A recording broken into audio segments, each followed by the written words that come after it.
చేస్తలేని చెప్పి ఒక బాధతోని ఒక ఆవేదనతోని ఇలా వికసిత్ భారత్ పేరు వికసిత్ యాత్ర పేరుతోని దేశవ్యాప్తంగా యాత్ర చేపడుతుంటే చాలా మంది ఆశ్చర్యపోతున్నారు. చింతకుంట పోతే చాలా మంది ప్రజలు ఆశ్చర్యపోతున్నారు. అరే మోడీ గారు గిన్ని సంక్షేమ పథకాలు ఇస్తుండా, ఇలా మాకు ఈ అవసరానికి ఉపయోగపడతలేవు, మాకు ఉపయోగపడే స్కీములు ఇవి మాత్రమే, ఇంకా అనేక స్కీమ్స్ ఉన్నాయి, అవి కూడా మాకు ఉపయోగపడాలంటే ఇలా ఈ కార్యక్రమం మంచిదని చెప్పి చాలా మంది ఇలా సంతోషాన్ని వ్యక్తం చేస్తున్నారు. ఇవాళ ఎవరైతే లబ్ధిదారులలో అందరూ న్యాయం చేస్తున్నాం, ఇంకా ఎవరికైతే అంతలేవో వాళ్ళ దరఖాస్తులు తీసుకుంటున్నాం మనం. ఇవాళ ఇక్కడ కూడా ఈ స్కీమ్ మనం చూస్తాం. ఇవాళ చాలా 731 మందికి మనం అనేక రకాల పరికరాలు ఇస్తున్నాం. మనం ఎవరికైతే రాలేదో ఎవరు ఇబ్బంది పడద్దు, మళ్ళా దరఖాస్తులు తీసుకుంటున్నాం.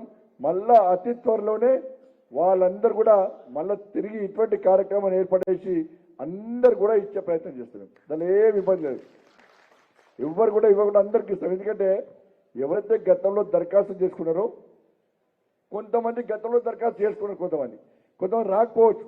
రాని వాళ్ళు ఎవ్వరు కూడా నారాజు కావాల్సిన అవసరం లేదు. ఇవాళ 731 మందికి మాత్రమే ఇస్తున్నాం కాబట్టి దానికి సంబంధించి మాత్రం పరికరాలు వచ్చినాయి కాబట్టి వాళ్ళు ఇసుకపోతారు. ఇంకా ఎవరికైతే రాలేదో వాళ్ళందరూ దరఖాస్తులు చేయండి. మళ్ళా అతి త్వరలోనే మళ్ళీ సేమ్ కార్యక్రమాన్ని ఏర్పాటు వాళ్ళందరూ కూడా ఇచ్చే ప్రయత్నం చేస్తాం.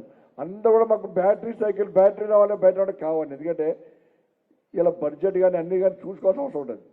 కాబట్టి ఎవరికి ఏది చేయాలో అధికారులు నిర్ణయించారు. దాంట్లో ఏం పైరో తావులేదు. దీనిలో నేను బండి సంజయ్ మనిషినా లేదా కమిషనర్ దగ్గరన సరస్వతి మేడం దగ్గరన స్వామి దగ్గర ఉండదు.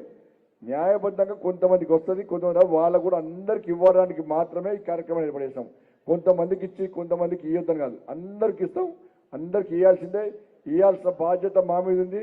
ఇచ్చే బాధ్యతను మేము తీసుకోవడం తప్పకుండా చేస్తాం మేము. కాబట్టి ఇవాళ మోడీ గారి యొక్క సంక్షేమ పథకాలు అందరికీ అందాల ఉద్దేశంతో ఇలా మోడీ గారు చేస్తున్నారు. ప్రతి స్కీమ్ కూడా ఇవాళ నరేంద్ర మోడీ గారి ప్రభుత్వం అందిస్తున్న నిధుల ద్వారా మాత్రమే ఇలా ముందుకు సాగుతున్న విషయాన్ని గుర్తుంచుకోవాలి. కేవలం దివ్యాంగులకు సంబంధించి కాదు, ఇలా బియ్యం పైసలు మోడీ గారు ఇస్తున్నారు, టాయిలెట్ల పైసలు మోడీ గారు ఇస్తున్నారు, ప్రధానమంత్రి ఆవాస్ యోజన కింద ఇండ్ల పైసలు మోడీ గారు ఇస్తున్నారు. మళ్ళీ కోవిడ్ స్టార్ట్ అయిందంటున్నారు. కోవిడ్ రాకుండా గతంలో మీ అందరికీ వ్యాక్సిన్ ఇచ్చాడు మోడీ గారు. 3 డోసుల వ్యాక్సిన్ ఇచ్చాడు. ఎక్కడ మన పైసలు కట్టలే, వ్యాక్సిన్ పైసలు కూడా ఇలా మోడీ గారే ఇస్తున్నారు. వాళ్ళు అన్ని పథకాలు ఏవైనా కూడా గ్రామాల్లో రోడ్లు వేస్తున్నాం, శ్మశాన వాటికలు కట్టిస్తున్నాం, రైతు వేదికలు కట్టిస్తున్నాం, గ్రామ పంచాయతీలకు నిధులు ఇస్తున్నాం. వాళ్ళు ఏది చూసినా కూడా నరేంద్ర మోడీ గారి ప్రభుత్వం ఇవాళ అన్ని రకాల సదుపాయాలను సౌకర్యాలను కల్పించి పేదలను సమాన స్థాయికి తీసుకురావాలనే ఉద్దేశంతో మనం చేస్తున్నాం. ఇలా చింతకుంట వేయడం జన్ధన్ అకౌంట్ ఓపెన్ చేశారు. చాలా మంది ఏమనుకున్నారు, జన్ధన్ అకౌంట్ 0 అకౌంట్ ఓపెన్ చేస్తాం మాకు ఏమవుతుంది అన్నారు. ఇవాళ గతంలో కాంగ్రెస్ పార్టీ నాయకుడే చెప్పిండు. ఏం చెప్పిండంటే, అరే పేదల కోసం ఢిల్లీ నుంచి రూపాయి పంపిస్తే 15 పైసలు మాత్రమే పేదలకు అందుతాయి, మిగతా పైసలు మాత్రం మధ్యలో చంపకపోతారు అన్నారు. ఇవాళ జన్ధన్ 0 అకౌంట్ ఓపెన్ చేయడం ద్వారా